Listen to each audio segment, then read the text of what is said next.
Bismillahirrahmanirrahim. Assalamualaikum warahmatullahi wabarakatuh.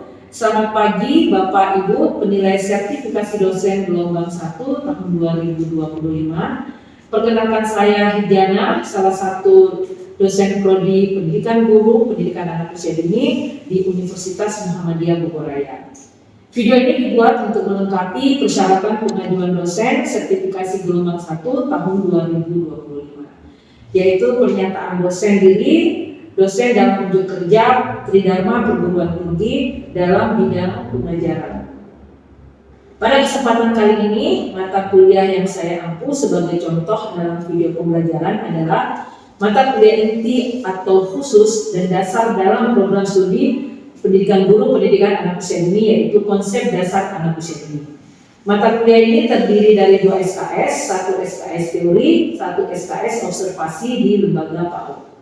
Mata kuliah disampaikan dengan pendekatan problem-based learning dan pendekatan tatap muka, pembelajaran secara daring dan luring dalam proses pembelajaran di kelas. Deskripsi mata kuliah pendidikan anak usia dini berisi tentang materi yang membahas tentang memahami dan menguasai urgensi pendidikan anak usia dini, hakikat perkembangan anak usia dini, pandangan para ahli pendidikan anak usia dini tentang teori-teori khususnya tokoh Piaget, Vygotsky dan yang lainnya, serta model pendidikan anak usia dini dan karakter pembelajaran anak usia dini. Mata kuliah ini memiliki materi pokok tentang urgensi pendidikan anak usia dini dan tokoh-tokoh peneliti dari anak usia dini, serta didukung oleh Undang-Undang Nomor 20 Tahun 2003 tentang Sistem Pendidikan Anak Usia Dini dan Pasal 29 Undang-Undang Sisdiknas mengatur tentang pendidikan anak usia dini. Dan juga standar pendidikan anak usia dini diatur lebih lanjut dalam Permendikbud Nomor 137 Tahun 2014 dan Permendikbud Nomor 146 Tahun 2014. Dalam pencapaian pembelajaran bersama mata kuliah pendidikan anak usia dini ini, mahasiswa akan menguasai pengetahuan tentang pembelajaran konsep dasar anak usia dini, pedagogik, sosial emosional, dan karakter agar menjadi tenaga pendidik yang profesional, inovatif, dan kreatif. CPNK mata kuliah ini setelah mengikuti perkuliahan diharapkan mahasiswa menjadi calon sarjana yang berpengalaman dalam ilmu konsep dasar anak usia dini atau kepaudan yang baik dan benar, secara lisan ataupun tertulis sebagai pengungkap gagasan ilmiah, dan mampu menjelaskan dan mengaplikasikan ilmu anak usia dini, mengetahui tentang alasan pentingnya pendidikan anak usia dini dan bagaimana mahasiswa menjelaskan hakikat pendidikan anak usia dini dan pandangan-pandangan para ahli. Dalam mata kuliah ini kami buat dengan menarik karena menggabungkan pembelajaran yang disesuaikan dengan perkembangan zaman. Dan pokok bahasanya terdiri dari ada 16 pokok bahasan. Yang pertama pengertian konsep anak usia dini, yang kedua urgensi dan pandangan para ahli pendidikan anak usia dini, dan hakikat pendidikan anak usia dini, fase-fase perkembangan kognitif anak usia dini, fase-fase perkembangan afektif anak usia dini, fase-fase perkembangan psikomotorik anak usia dini, kemudian pandangan dasar tentang pendidikan anak usia dini, konsep dasar pengajaran dengan alat bermain dan anak usia dini, implikasi teori dalam kegiatan pembelajaran anak usia dini, dan pandangan dasar tentang pendidikan menurut para tokoh. Ada review artikel yang diperkenalkan juga kepada mahasiswa, yaitu mereview artikel-artikel yang bereputasi yang berhubungan dengan penelitian-penelitian konsep dasar anak usia dini. Kemudian yang berikutnya mata pokok pelajarannya adalah konsep dasar pengajaran dan pengembangan membaca dan berhitung permulaan, metode pembelajaran anak usia dini, dan peran guru dalam proses pembelajaran anak usia dini. Referensi wajib di mata kuliah ini yaitu yang pertama adalah buku konsep dasar anak usia dini, yang dimana karya buku tersebut itu dibuat oleh saya sendiri, bergabung dengan kolaborasi dengan teman, dan nanti akan ditampilkan bukunya, bisa diakses oleh mahasiswa, pendidik guru PAUD dan orang tua.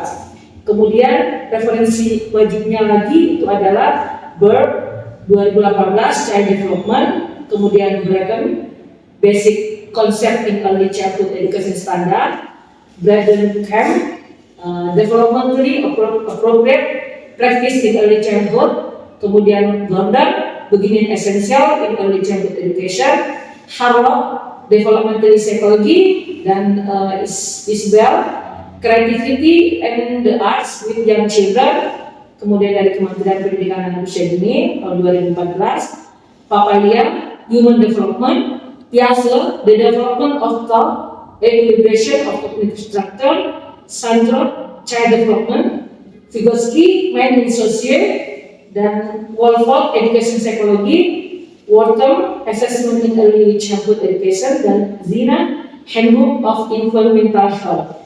Pada aspek penilaian mata kuliah ini yang kita nilai adalah kehadirannya sebanyak 15%, kemudian tugas individu 10%, tugas kelompok 10%, serta yang terbesar adalah UAS 40% dan UTS 25%. Metode yang digunakan dalam pembelajaran mata kuliah konsep dasar anak usia dini itu adalah yang pertama di learning 30%, presentasi kelompok 30%, case study ataupun ada game-game brainstorming 30%, dan problem based learning 60%. Berikut contoh video pembelajaran yang dilakukan secara luring di dalam kelas.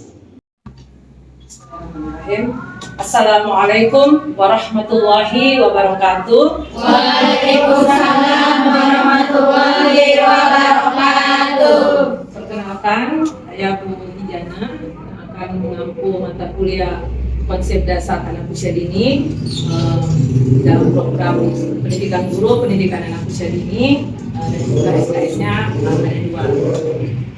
Teman-teman, di sini Bu Hijana akan menjelaskan dulu apa yang akan kita dapatkan pada saat kita akan mempelajari tentang konsep dasar anak usia dini, yaitu bagaimana urgensi dari pendidikan anak usia dini itu, hakikat perkembangannya, dan beberapa ditunjang oleh teori-teori yang berhubungan dengan pendidikan anak usia dini. Tujuan kita adalah bagaimana teman-teman nanti akan menguasai urgensi dari anak usia dini, pendidikan anak usia dini, yang bisa diterapkan nanti di lembaganya masing-masing.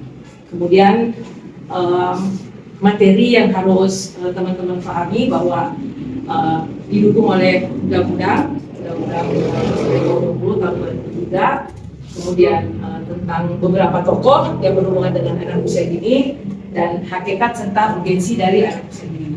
Pendekatan pembelajaran kita yang kita gunakan metodenya adalah seperti biasa, ceramah dijelaskan dulu oleh dosen pemangkunya, kemudian kita nanti akan ada FGD, yaitu di mana kita nanti akan berdiskusi, kemudian beberapa penugasan yang akan teman-teman dapatkan, yaitu bisa dari makalah dan akan dipresentasikan, kemudian adalah pelaporan hasil observasi, karena berhubung kita konsep dasar anak usia itu adalah dasar dari pembelajaran yang berhubungan dengan kepaudan kita. Komponen evaluasinya yang teman-teman harus perhatikan adalah paling urgensi banget adalah kehadiran, kemudian tugas individu, UTS dan UAS, terdiri dari beberapa poin ya yang teman-teman bisa perhatikan. Kehadiran itu juga memberikan bobot yang bisa menambah nilai teman-teman, tugas-tugas UTS dan UAS, referensi, dan kemudian ada 16 kali pertemuan teman-teman kita di pertemuan satu semester ini, yaitu yang pertama nanti kita akan membahas tentang konsep dasar anak usia dini, kemudian pertemuan berikutnya tentang tokoh ahli yang berhubungan dengan pendidikan anak usia dini, konsep dasar anak usia dini, hakikat perkembangannya, kemudian jenis perkembangannya, dan fase-fase. Nanti akan ada UTS, kemudian ada bagaimana kita menjelaskan implikasi dari kegiatan pembelajaran anak usia dini. Dan pertemuan berikutnya adalah kita menjelaskan tentang pandangan-pandangan dari para tokoh-tokoh tentang konsep dasar anak usia dini. Dan yang pertemuan terakhir itu adalah kita akan menjelaskan bagaimana peran kita, jadi peran teman-teman sebagai guru PAUD untuk diaplikasikan di lembaganya masing-masing. Itu 16 kali pertemuan, yang dimana kita ketahui bahwa capaian dari mata kuliah nanti teman-teman itu adalah konsep dasar tentang pembelajaran konsep dasar anak ini, pedagogiknya, sosial emosionalnya, karakternya, bagaimana nanti kelak teman-teman itu akan menjadi guru yang profesional di bidangnya masing-masing. Terkhusus kita adalah di bidang guru PAUD, pendidikan anak usia dini. Dan kemudian kita langsung ke inti teman-teman ya, tapi sebelumnya itu saya akan memperlihatkan dulu beberapa video ya, yang teman-teman bisa melihat kenapa sih kita harus belajar pendidikan anak usia dini. Kita simak video berikut ini.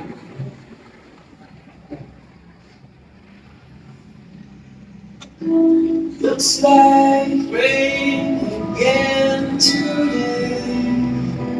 Dark clouds gather, fill the sky. Don't know how to talk to you, just know how to say.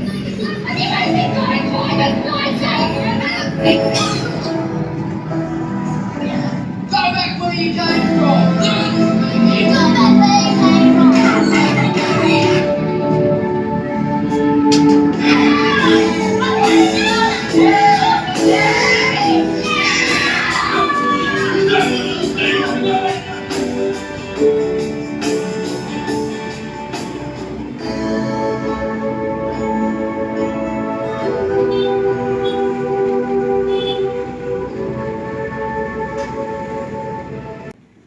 Nah, kita bisa melihat tadi bahwa anak-anak melihat apa yang orang tuanya ya, yang tadi kita lihat ciri-cirinya itu apa yang orang tua lakukan, maka secara otomatis itu dipikirkan atau dicontoh ya. Jadi tadi marah-marah, memukul dan sebagainya itu akan dicontoh secara tadi yang terakhir yang ciri dulu yang tadi melihat ada orang membuang sampah, kemudian ayahnya memungut, anaknya itu jadinya begitu. Jadi itu yang harus kita betul-betul perhatikan bahwa kenapa di awal pembelajaran perkuliahan kita pendidikan anak usia dini itu didahului oleh konsep dasar anak usia dini. Karena konsep dasar anak usia dini itu sama dengan fondasi dari kepaudan teman-teman gitu ya. Nah, saya selalu memulai dengan bahwa kita ini adalah manusia pembelajar. Manusia pembelajar di mana itu ada 4 lingkaran yang selalu saya harus tekankan kepada teman-teman bahwa iman ya, ada iman, itu harus ada adab, harus ada ilmu, harus ada amal, dan itu saling tersinkron satu dengan yang lain. Jadi kita punya ilmu tapi kita punya adab, itu sama saja bohong. Kita punya adab tapi kita juga punya ilmu, itu juga berkurang. Ada imannya, ada amal. Jadi harus satu kesatuan bahwa kita adalah manusia pembelajar. Ya, kita lihat ada beberapa konsep ya. Nah, semua orang tua ingin memiliki anak yang berkualitas terampil. Ya, benar teman-teman. Ya, benar. Gitu. Jadi kenapa dia orang tua pengen banget anaknya tuh pokoknya anak satu tuh harus ya, anak satu tuh harus cerdas gitu. Pokoknya yang positif gitu ya gitu. Padahal kita ketahui bahwa bahwa untuk menghasilkan yang tadi kita sampaikan, anak-anak yang cerdas, anak-anak yang hebat, anak-anak yang melebihi dari ekspektasi orang tuanya, itu adalah apa?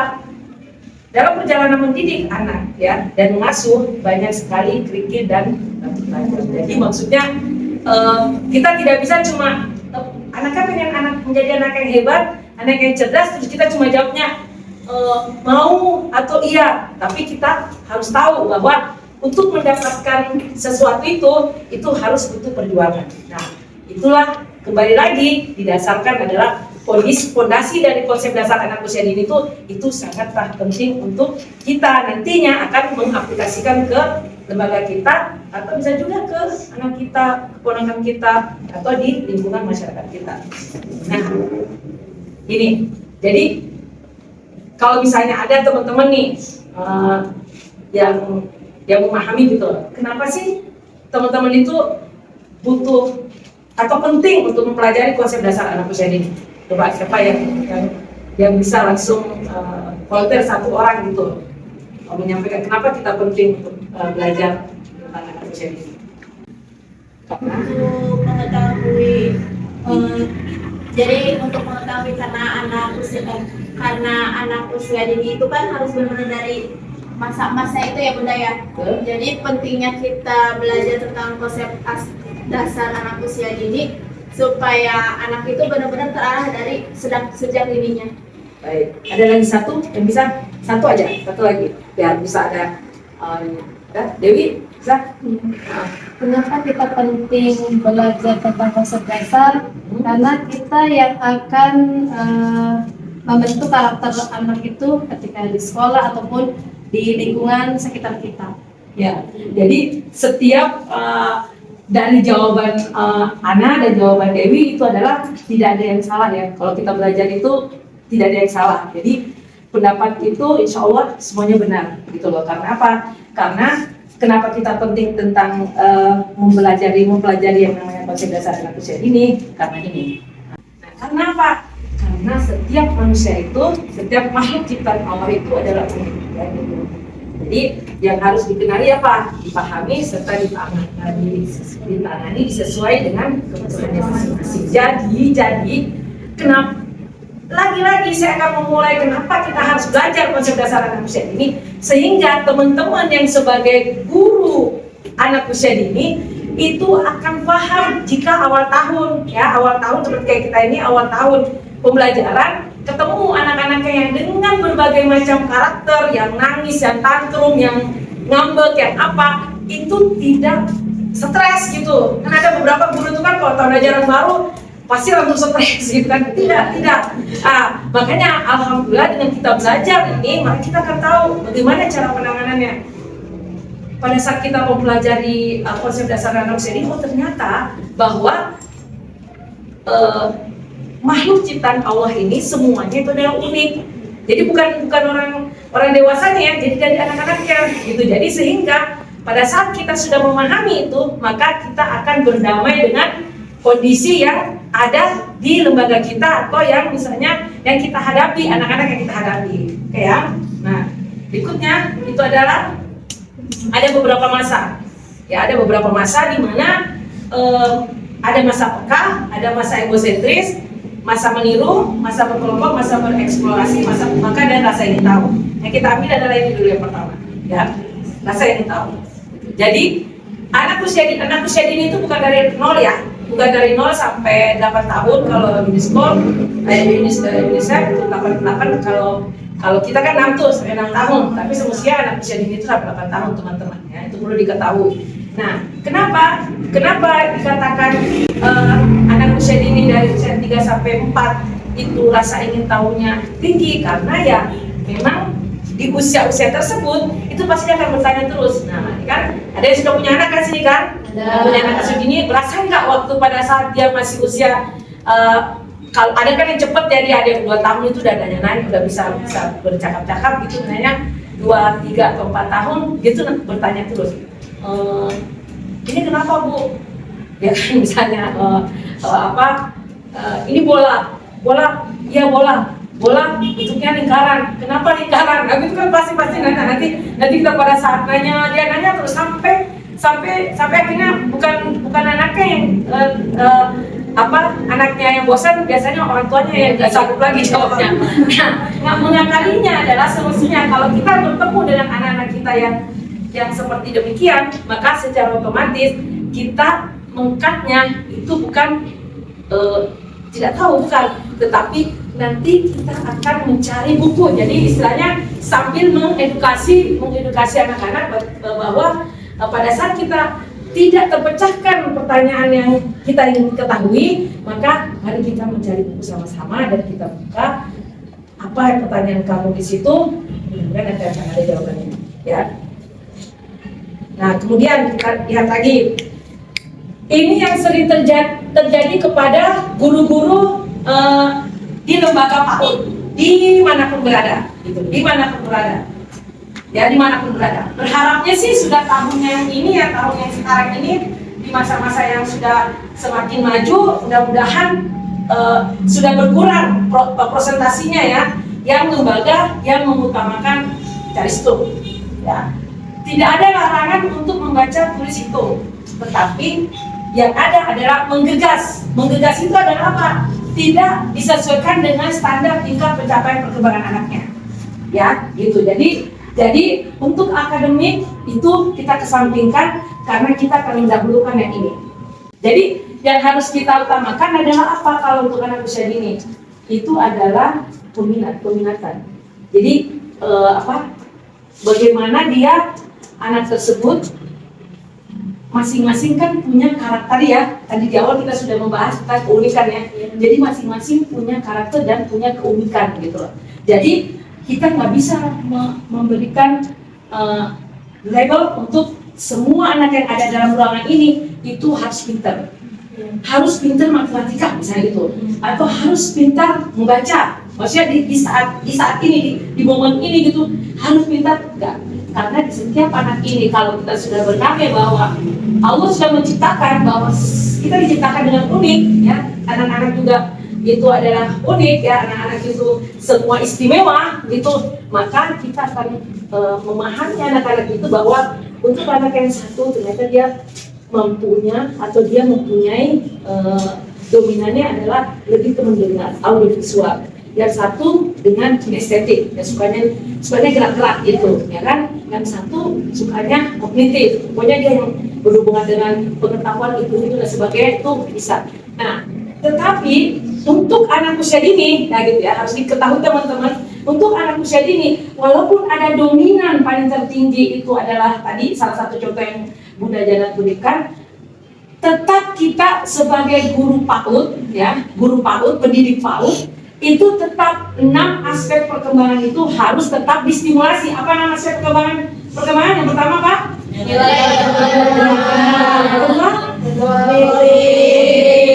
Ketiga, keempat, kelima, asal halus, terus seni. Nah, kemudian nanti pekan berikutnya nanti insya Allah kita akan berikan materi yang ini. Jadi untuk hari ini, untuk pembelajaran hari ini adalah kita sampai ke orientasi belajar anak lebih baik bila mengarah kepada perkembangan sikap mental dan positif. Nah, alhamdulillah. Jadi mudah-mudahan apa tadi yang diberikan kepada teman-teman itu bisa memberikan sebuah tambahan wawasan kepada teman-teman untuk bisa diterapkan nanti di tahun ajaran. Nah, di tahun ajaran untuk kepada anak-anak didiknya kelak ya gitu. Nah, untuk beberapa poin-poin yang tadi Bunda Jana berikan, apakah ada pertanyaan? Silakan bertanya ya. Bunda. Siap. Melihat dari video tadi yang children see children do, itu kan contohnya itu anak yang meniru. Iya. Jika si anak itu sudah meniru nih Bunda gerakan yang misalkan orang tua yang suka teriak-teriak, anaknya jadi ikut teriak-teriak, itu bagaimana cara mengatasinya? Itu usia? Untuk usia 6 tahunan. Berarti itu di lembaga Bu Ana ya? Iya. Misalnya gitu ya. Nah, di rumahnya apa orang tuanya demikian? Mungkin seperti itu Bunda, karena kalau di sekolah anaknya sering teriak-teriak, kalau misalkan bisa diam dulu sebentar. Jadi kita bicara pelan tapi si anak tetap teriak gitu Bunda.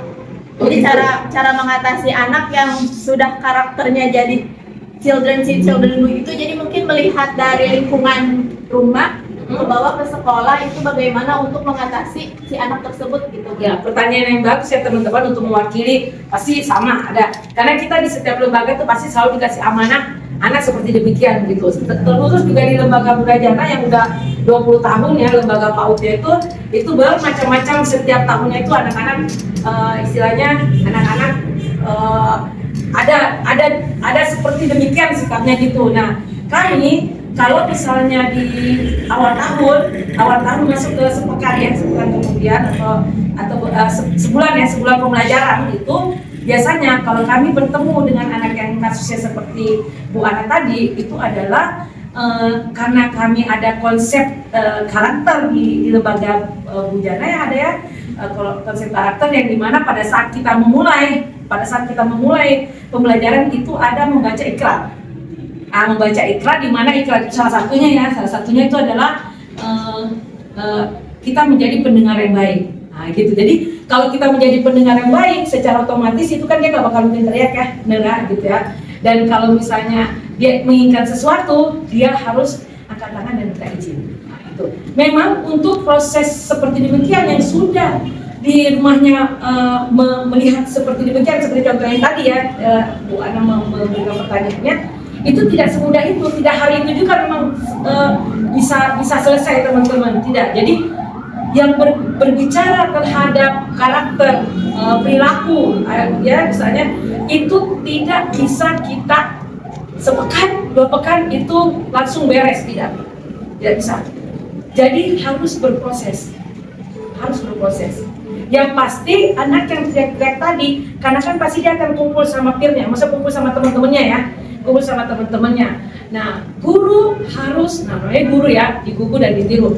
Guru harus memberikan contoh untuk tidak bersuara keras. Jadi pada saat anak itu bersuara keras, ini sharing ya, karena Budajana juga mengajar di lembaga sendiri yang anak usia dini itu sama. Jadi pada saat dia anak itu berteriak, maka kita langsung menghadapi anak tersebut dengan suara lembut. Gitu. Tapi sekali belum tentu sempurna. Jadi itu harus jadi kita harus sering. Jadi bertahap. Dan insya Allah nanti karena dia bertemu, jadi gini, perilaku yang tadi kayak Cilendu itu, apalagi anak usia dini ya, itu insya Allah bisa diperbaiki. Kenapa? Bagaimana cara memperbaikinya? Dia harus bertemu dengan lingkungan yang baik. Jika lingkungan yang di rumahnya demikian, tetapi di lingkungan sekolahnya kebalikan daripada di lingkungan rumahnya, maka dia nanti akan bisa menjadi tolak ukur atau contoh nanti yang ada di rumahnya. Gitu. Karena apa? Karena di sekolah tadi kita pembelajarannya ada 6 kan? Salah satunya adalah sosial emosional, di mana itu kita betul-betul menerapkan bahwa bagaimana anak-anak itu bisa mengatur emosinya, ya walaupun memang belum seperti kayak orang dewasanya masih ada nggak bisa mengatur emosinya ya gitu. Tetapi anak-anak itu insya Allah kita pelan-pelan. Terima kasih teman-teman, alhamdulillah pertanyaannya, jawabannya, dan antusiasnya untuk mengikuti mata kuliah pembelajaran konsep dasar anak usia dini. Oke, teman-teman, insya Allah mudah-mudahan kita bertemu lagi pekan berikutnya dengan pelajaran yang berikutnya ya. Jadi yang sesuai dengan yang tadi ya, adalah pelajaran mengenai tentang bagaimana rasa ingin tahu tadi ya, anak-anak. Kita akhiri mata kuliah hari ini dengan ucapan istighfar, astagfirullahaladzim, dan alhamdulillahirrahmanirrahim. Kafaratul majelis, terima